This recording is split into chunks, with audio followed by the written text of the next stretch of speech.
రైతు సోదరులారా, ప్రతిభ బయోటెక్ శాస్త్రీయ పద్ధతిలో తయారు చేయబడిన అద్భుతమైన 3 ఉత్పత్తులను మీకందిస్తోంది. టెరా, ఫ్లోరా, లారా. పైరు దశలను బట్టి తయారు చేసిన ఈ అద్భుత ఉత్పాదనలు మీ చెంత ఉంటే చాలు, ఇక అక్కర్లేదు ఎవ్వరి సలహాలు. ప్రతిభ బయోటెక్, రైతుల పాలిట ఆత్మబంధువు.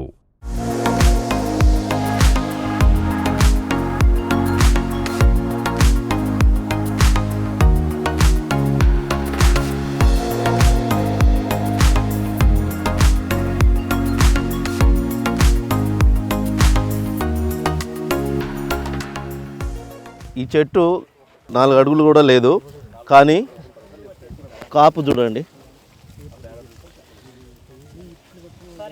చెట్టు చాలా చిన్నది, కానీ దాని కాపు చూడండి విపరీతంగా. ప్రతి కొమ్మకు విపరీతమైన కాపు. చెట్టు చూడడానికి ఏమో 4 అడుగులు సరిగా లేదు. ఎక్కడ చూసినా ప్రతి కొమ్మకు విపరీతమైన కాపు కాస్తుంది. నడుములు ఎత్తు ఉంది ఖచ్చితంగా ఈ చెట్టు, కానీ కాపు మాత్రం విపరీతంగా.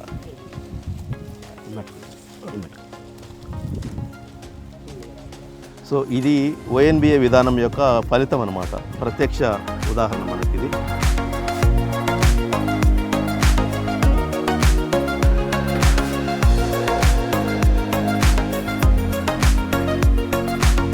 ఆ చెట్టు ఈ చెట్టు అని తేడా ఏం లేదు. ఏ చెట్టు చూసినా, ఏ కొమ్మ చూసినా అద్భుతమైన కాపు కాస్తుంది. రైతులందరూ ఒకసారి ఈ చెట్టు కాపు చూడండి ఎలా ఉందో. ఎక్కడ చూసినా కాపు.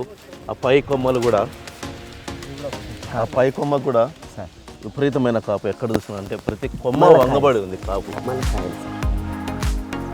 ఎక్కడ చూసినా మళ్ళీ ఒక్కో చోట ఇట్లా 5, 4 గుత్తులుగానే వస్తుంది. మళ్ళీ కొత్తగా వచ్చే కాపు కూడా.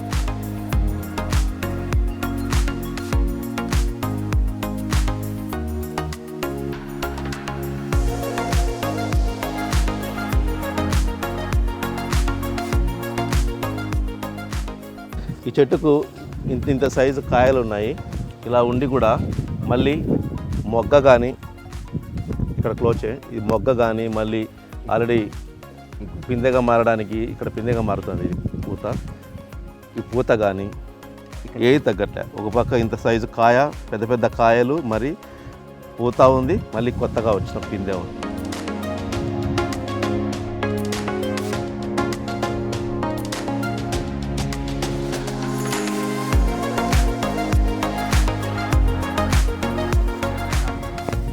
ఇక్కడ కూడా చూడు విపరీతంగా, అంటే ఆకులతో పోటీగా కాయలు కాయడం. ఇంత కాయలు ఉన్నాయి, మళ్ళీ పూత ఆల్రెడీ పిందెగా మారుతుంది. ఇక్కడ మళ్ళీ చిన్న పిందె.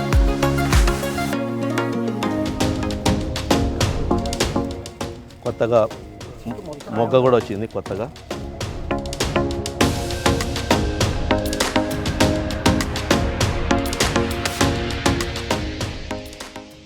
ఇక నరేష్ గారి పొలంలో ఆ చెట్టు ఈ చెట్టు అనేం లేదు. ఇక ప్రతి చెట్టు విపరీతంగా కాపు కాస్తుంది.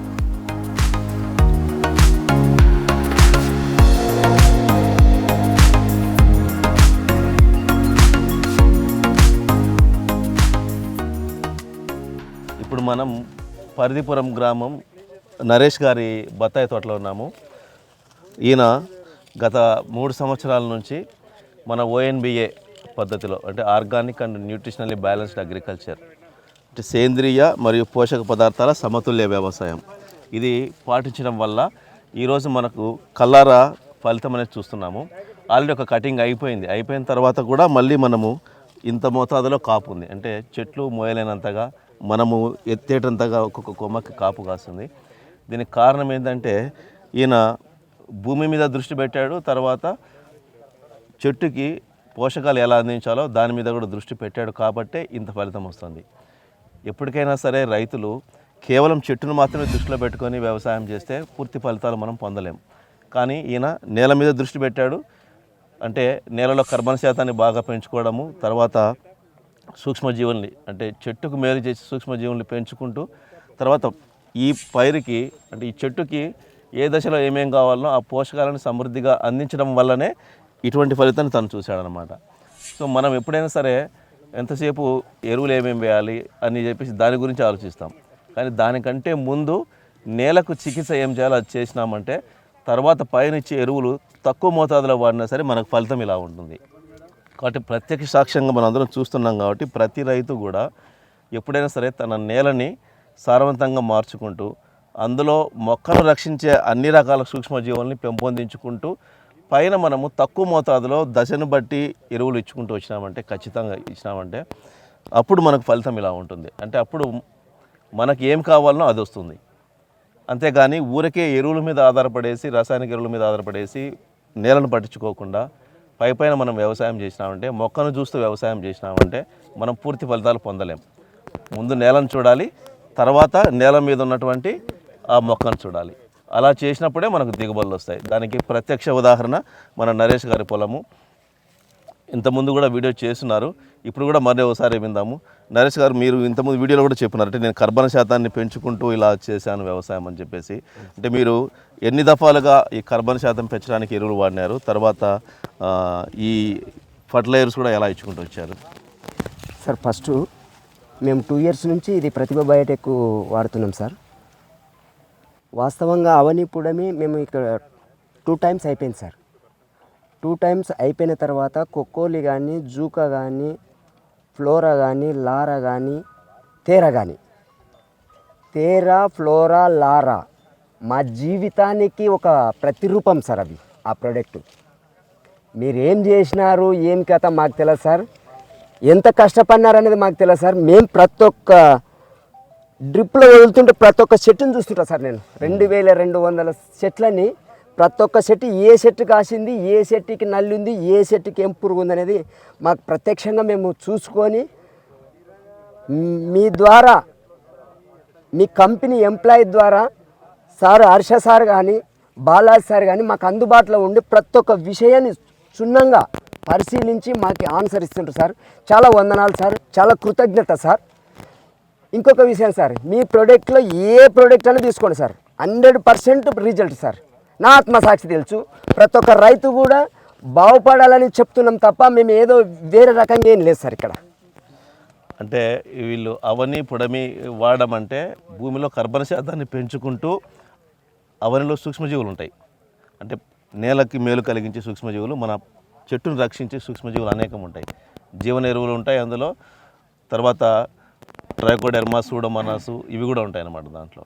సో దీనివల్ల ఏమవుతుందంటే మనకు నేలలో కర్బన శాతం బాగా పెరిగి ఆ సూక్ష్మజీవులు వేరు వ్యవస్థను బాగా రక్షిస్తాయి. అంతేకాకుండా మన నేలలో ఉన్నటువంటి ఈ అనేక రకాల రసాయనిక ఎరువులు మనం ఏమైతే వేసి ఉంటామో, అంతకుముందు వృధాగా పడి ఉన్నవి కానీ, లేకపోతే గడ్డి ఇవన్నీ లోపలికి భూమి లోపల కలిపిన గడ్డి ఇవి కానీ, వాటన్నిటినీ బాగా కుళ్ళేలా చేసి రసాయనిక ఎరువులు కూడా మొక్క గ్రహించే రూపంలోకి మార్చేసి ఆ బ్యాక్టీరియా ఈ వేరు వ్యవస్థకు అందుబాటులోకి తీసుకొస్తుంది అనమాట. సో ఆ పని ముందు తను చేస్తున్నాడు ప్రతి సంవత్సరం 2 సార్లు. తర్వాత నేను మీకు అందించినటువంటి ఈ టెరా, ఫ్లోరా, లారా ఇవేంటంటే ప్రూనింగ్ చేసిన తర్వాత, అంటే మనకు ఉద్యానవన పంటల్లో ప్రూనింగ్ చేసిన తర్వాత పెరుగుదల దశగా తీసుకోవాలి మనం ప్రూనింగ్ దశలో. సో అప్పుడు మనము టెరా అందిస్తాం. టెరా అందించడం అంటే ఆ గ్రోత్ మంచిగా రావడానికి, తర్వాత అది పూత దశకి ప్రవేశించాలంటే ఎలా పెరగాలి మొక్క. ఊరకే వృధాగా మొక్కను పెంచితే సరిపోదు, అది తన సంతానాన్ని పెంచుకోవడం. అంటే అది సంతానం పెంచడం అంటే మనకు కాయలు పండ్లు ఇవ్వడం అన్నమాట. సో అది సంతానాన్ని పెంచుకునే దిశగా పెరగాలి. అది ఆ సంతానం పెంచుకునే దిశ అంటే పూత వరకు దాన్ని కరెక్ట్గా తీసుకెళ్ళాలి. మనం ఊరకే పెంచితే సరిపోదు. మనం నత్రజని ఆధారిత ఎరువులు ఊరకే వేసేసి పెంచితే సరిపోదు. పెరుగుతుంది బాగా, అంటే ఊరకే పెరిగిపోయి ఆకులు పచ్చగా ఉండి ఇలా ఉంటుంది, కానీ అది పునరుత్పత్తి శక్తిని తక్కువ కలిగి ఉంటుంది. ఇదే గమనం, ఏ పైరైనా సరే ఊరకే ఎత్తు పెంచి దాంట్లో పచ్చదనం పెంచినాం అనుకోండి, పునరుత్పత్తి శక్తి ఉండదు. మనకు పునరుత్పత్తి శక్తి అంటే పూత మంచిగా రావాలి, అందులో ఆడ పువ్వులు ఎక్కువగా రావాలి. ఆడ పువ్వులు ఎక్కువ వచ్చినప్పుడే మనకు కాపు ఎక్కువ వస్తుంది.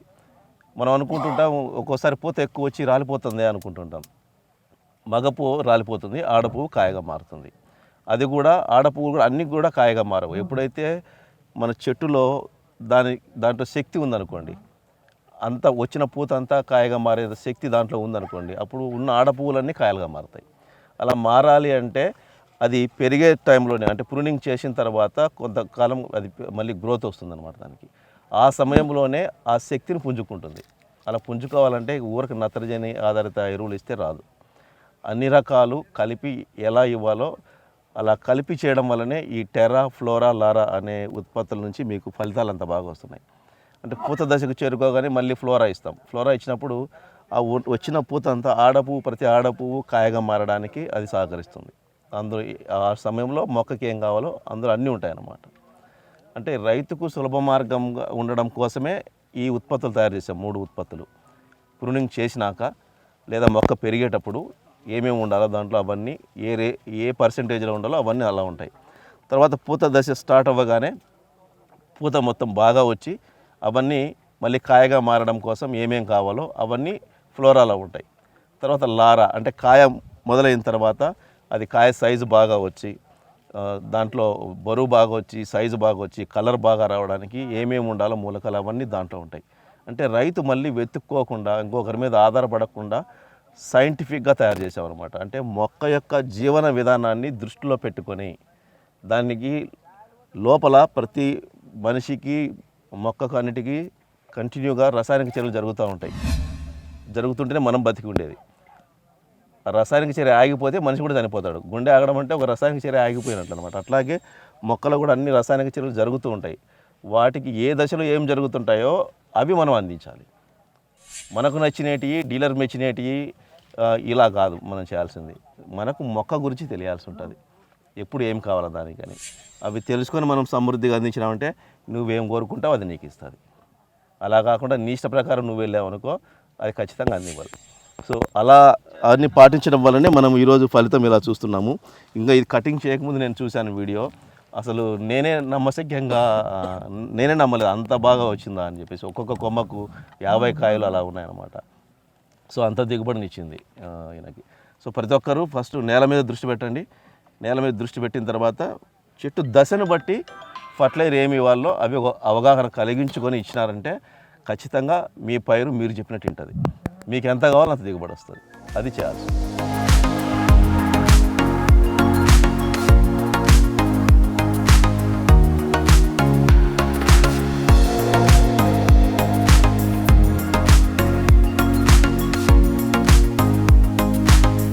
కాయ సైజు కానీ ఇంకా కటింగ్ పూర్తిగా రాలేదు. సార్ ప్రతి కాయ షైనింగ్లో ఉండడము, ఎన్ని కాయలు ఉంటే అన్ని కాయలు సైజు రావడము చూడంటే ఎంత బాగా కాపాటిందో ఇది. నరేష్ గారు యాక్చువల్గా ఒకటి ఏంటంటే చైనా లాంటి దేశాల్లో వాళ్ళు ఎందుకు ఇటువంటి సమయంలో మొక్క మీద ఒత్తిడి తగ్గించడం కోసం ఏం చేస్తారంటే వీటికి పోట్లు పెడతారు. పెట్టినా సార్ నేను కూడా. మీరు కూడా కొద్దిగా చూసుకొని బాగా ఎక్కువ కాపున్న వాటికి పోటు పెట్టండి. అప్పుడు చెట్టు మీద భారం తగ్గుతుంది. సరే సార్ పెడతా సార్. ఎందుకంటే దానికి మెదడు ఒక్కటే లేకపోవచ్చు కానీ దాని భారం దానికి తెలుస్తూ ఉంటుంది. మీరు దీనికి పోట్లు పెట్టినారంటే ఇది ఇంకా పూర్తి స్థాయిలో ఎంత సైజుకి రావాలో అంత సైజుకి వెళ్ళిపోతుంది. లేకపోతే ఈ ఒత్తిడికి లోన్ అవుతుంది.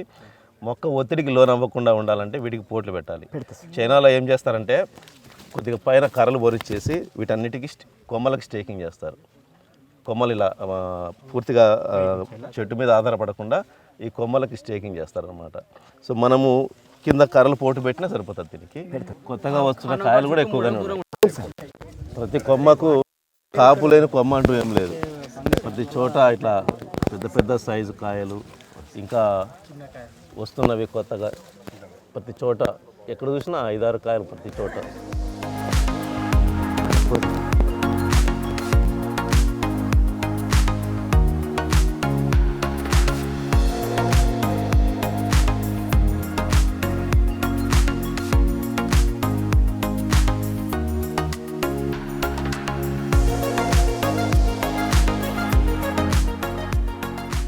వైఎన్ఆర్ గారు ఒకసారి ఇక్కడ చూడండి. అంటే నేను గత వీడియోలో చెప్పాను కదా, ONBA విధానం ఒకటి రైతుల్లోకి తీసుకెళ్తున్నామని చెప్పేసి. అంటే ఆర్గానిక్ అండ్ న్యూట్రిషనలీ బ్యాలెన్స్డ్ అగ్రికల్చర్, సేంద్రియ మరియు పోషక పదార్థాల సమతుల్య వ్యవసాయం. అది చేసినప్పుడు దిగుబడి ఎలా ఉంటుందో ఇది ప్రత్యక్ష ఉదాహరణ. ఈయన నరేష్ అనే రైతు. ఇక్కడ ఊరి పేరు వచ్చేసి ఐజా మండలము పరిధిపురం గ్రామం. సో ఒక్కొక్క కొమ్మకు ఎక్కడ చూసినా సరే గుత్తులుగా కాపు కాయడము, అంటే ప్రతి కొమ్మకు కాపు రావడము, మళ్ళీ ఇది ఎవరు ఊహించినంత కాపు ఈ ఈ పైరు ఇస్తుంది.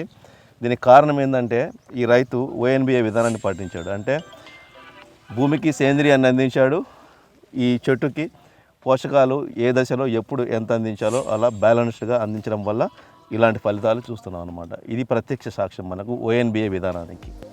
మంచిగా చివులు రావడం కానీ, ఇలా పూత రావడం కానీ, తర్వాత కొత్తగా చివులు వస్తూ మళ్ళీ మొగ్గ కూడా విపరీతంగా ఉంది. మొగ్గ, పిందెలు ఎక్కడ చూసినా.